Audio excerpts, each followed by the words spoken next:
People hold hands in prayer while hiding inside an airplane hangar after a mass shooting in which dozens were killed at the Route 91 Harvest Festival in Las Vegas. PowersInvisionAP updated at 6:55 a.m. ET Tuesday, less than 24 hours after the massacre at an open-air country music concert in Las Vegas. Authorities are still piecing together what shooter Stephen Paddock did in preparation for his deadly shooting rampage that left 59 people dead and 527 others injured. There is still a lot they don't know about what motivated Paddock, described by officials as a lone wolf, to launch the most deadly mass shooting in modern U.S. history. In a news conference Monday afternoon, Clark County Sheriff Joseph Lombardo said his deputies are still processing 4 crime scenes, the 32nd floor of the Mandalay Bay Resort and Casino, from where Paddock shot his victims about 500 yards below the venue at the Route 91 Harvest Festival concert, Paddock's home in Mesquite, NV, about 80 miles northeast of Las Vegas, and another home in Reno in northern Nevada. Lombardo initially said that 16 weapons were found in Paddock's hotel room, where he had been staying since September 28. Scopes were attached to some of the rifles, he added without more detail. Investigators found an additional 18 firearms in Paddock's Mesquite home, as well as several thousand rounds of ammunition and explosives. They also found several pounds of ammonium nitrate, a key component for making a bomb, in Paddock's car.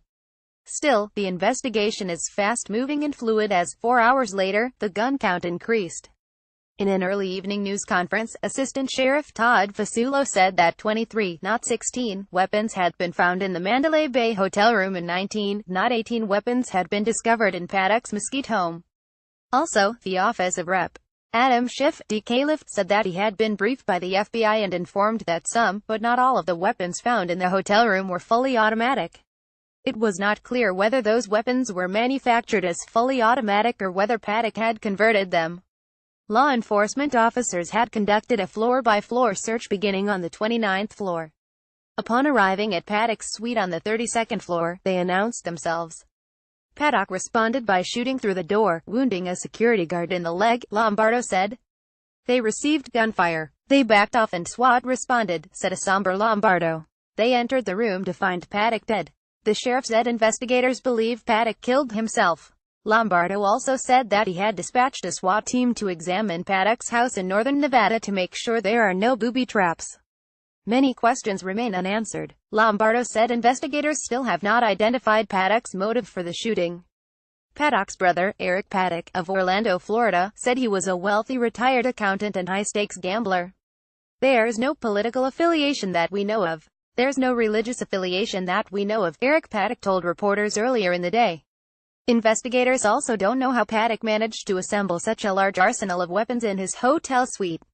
Lombardo said that his team is still working on the origins of the arsenal, saying that one gun dealer in Nevada has stepped forward to say that he had sold one firearm to Paddock. When asked whether he would characterize Paddock's firearms as assault weapons, Lombardo simply said, yes. Earlier in the day, President Trump, appearing before reporters at the White House, said that he would visit Las Vegas on Wednesday.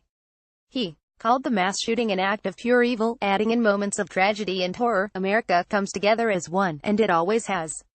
The mayor of Las Vegas, Carolyn Goodman, summed up the mood of the many local and state officials gathered for an afternoon news conference. It is a very difficult time. While the sun is shining in Las Vegas, it is a very dark and black day, she said.